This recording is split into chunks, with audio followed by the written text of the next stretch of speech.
Hello mga kabayot, so karon nga adlaw, di ami karon sa Airbnb sa amo ang madam diri sa Paris.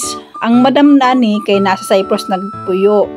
So karon kay nag-check out naman ang guest, nagtawag na si madam na maglimpyo nami kay nasad another guest.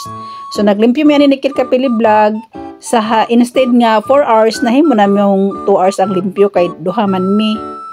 Kaning iyang Airbnb kay kuani siya kanang limpyo tapos dol sa kanang Eiffel Tower.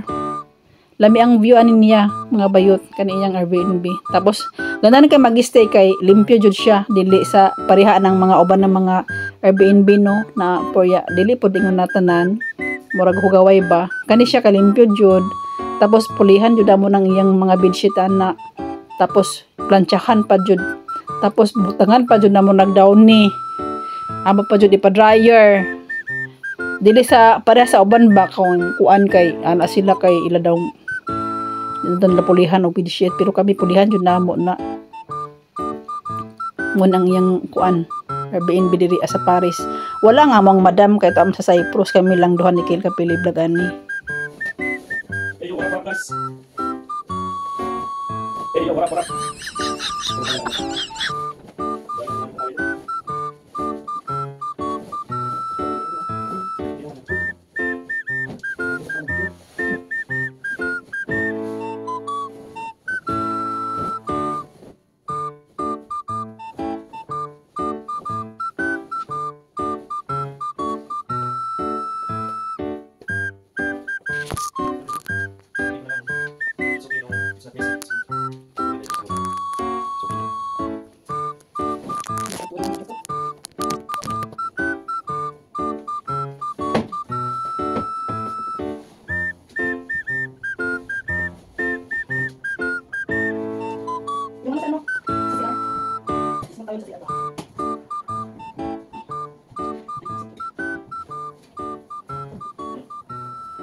Oh Jesus.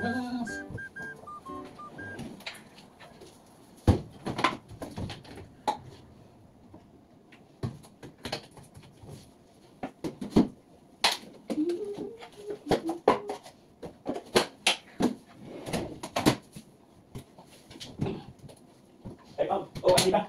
Ano yan? Paano sabihin nyo? Paano sabihin nyo? Nakita ko yung dalawang ilaw. Hindi man na. Ay so. Nga bayot no kay maglimpyo na tagkuan bathroom. Ato na siyang gi-spray-sprayhan og kanang kuan tubig kay para mopikit ng kuan javel diha kung mag-spray ta. So ato na nang banlawan og kanang tubig din spray ang javel. Then ikod-kod mo ng sponge diha. Kay lain-lain ba yan ng mga guest diha nang ngaligo bayot. So dapat limpyo na para matanggal ng mga mikrobyo ba, mga bakterya. Kung javel gana imong gamiton sa mga kuan sa para sa nang toilet or kaha sa banyo, wag tanggayon ng iyang mga bakterya ana kay javel isog ba na siya murag sunrox ba na sa tuwa. So mo na siya. Imo nang kudkod na sige na inday kudkod lang diha inday kay kana imo ba yang kudkod diha kay euro ba na. Sige lang. Antos lang ta inday no kanya ra ba ta estudyante. Sige, kudkod. Pag human nimo ng kuan, kudkod sa sponge, imo na siyang basaon na pud og kuan. Kanang tubig para mawala na sad tong baho sa javel. Mo na final nimo na siya.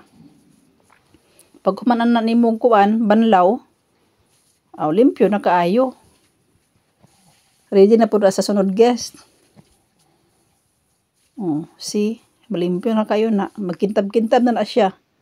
Mura na paglimpyo na sa kuan bayot sa banyo.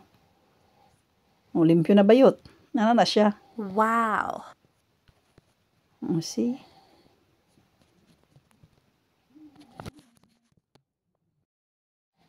So, di na punta sa kanang mirror bayot no. Ang ato na pong ilimpyo ni bayot na spray kanang gamito na po na product kay Ajax. Then imo nang i-spray ng Ajax, then imo nang i-wipe sa tissue. Di jud ta mo gamit ana kanang cotton kay og cotton man gud kay mga mulmul mga bilin pero pag tissue limpyo jud siya as in basta mga kuan gani kanang mga glass pareha nang kanang sa mga bintana basta kanang sa mga salamin ng mga table, ang imo gayong i-spray ana Ajax ra guyod Tapos ang imong ipahid ana tissue pod para limpyo siya, wala siya bakat-bakat. Mura na itirada diha sa mga maglimpyo ka diri sa mga balay, diri sa French, sa Paris. Ajax ra jud ang kuan ana product nga spray og kanang tissue, mura gyud ang duha, magpartner ko na siya. Then after that, imo na nang i-arrange ng kuan ana mga libro. Kung unsa gani mga kuan ni madam, imo ra pud na siyang ibalik. Kay dapat mo na yang gusto ba. Kung unsa gipangbutang ng mga libro diha, anara pud nimo na ipangbutang og balik. Dili pwede nga maglahi ka. Imo ra niya siyang sundon kung unsa iyang gusto. Ug mo na ni ang final bayot, human na miglimpyo, amo na siyang gi-videohan kay isin na mo kang madam na human na mi aniglimpyo. Then ready na sad ni sa next guest. So, di ba limpyo ka ayo yang Airbnb no? Guwapa ka ayo ba? Tapos ang view ani kay na duol sa kuan Eiffel Tower. Mo ni yang Airbnb diri sa Paris. So karon mga bayot, panguli namin no. Salamat kayo sa magtanaw sa akong vlog. Thank you so much. Please don't forget to subscribe my YouTube channel, Marie Chance Vlog. Bye-bye!